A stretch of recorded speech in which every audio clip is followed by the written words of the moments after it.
Life is like a cart pulled by invisible reins. When courage holds them, the road feels open.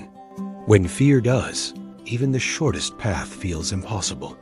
Many people live their entire lives letting fear decide where they go. This is the story of one such life.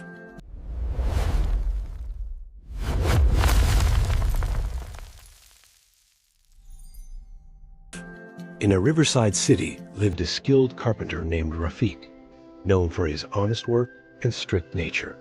He had an apprentice, Amir, a quiet young man who learned fast but spoke little.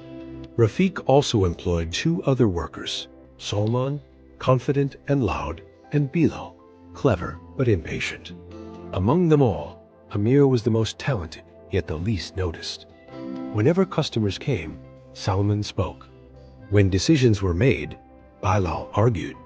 Amir stayed silent, even when he knew the better answer. People began to assume he was slow-minded.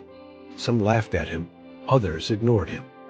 Amir accepted it silently. At home, his widowed mother worried. "Why don't you speak up?" she asked gently. "Your silence is hiding your strength." But fear had wrapped itself tightly around Amir's voice. One day, a wealthy merchant visited the workshop with a large order. Rafik asked his workers to explain their ideas. Amir had the best plan, but fear froze him. Salman spoke confidently and took charge. The order failed due to poor execution, and Rafik's reputation suffered. Furious, Rafik blamed Amir. "You are useless if you cannot speak," he shouted. "From tomorrow, don't come back." Those words crushed Amir. That night, the city felt heavier than ever. Neighbors whispered. Old doubts returned. Amir walked toward the bridge over the river, his thoughts dark. "No matter how skilled I am, fear ruins everything," he thought. As he leaned against the railing, a woman selling lanterns nearby noticed his trembling hands. She was an old teacher named Safiya, known for guiding troubled youth. "Heavy thoughts?" she asked. Amir broke down and told her everything. Safiya listened quietly and said, "Fear is not your enemy. Letting it drive is."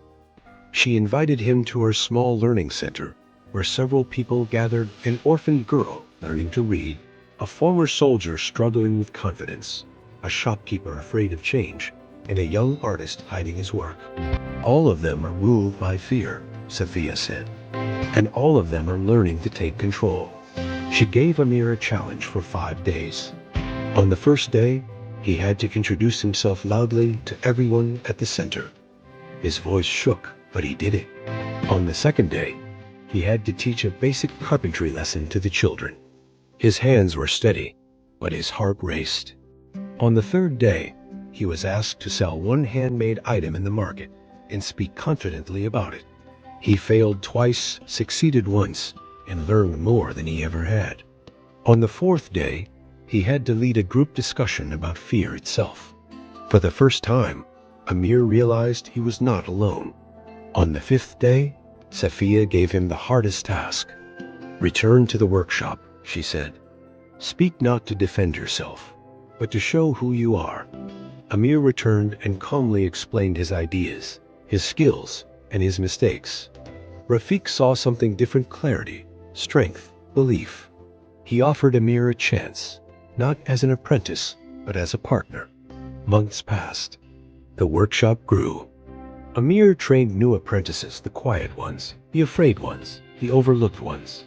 He reminded them daily, fear will always exist. Just don't give it the wheel.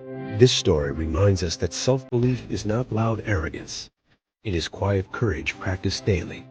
When we stop letting fear decide our direction, life begins to move forward.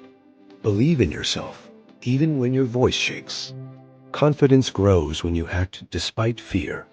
If this story spoke to you, support Tales with Souls by sharing your thoughts.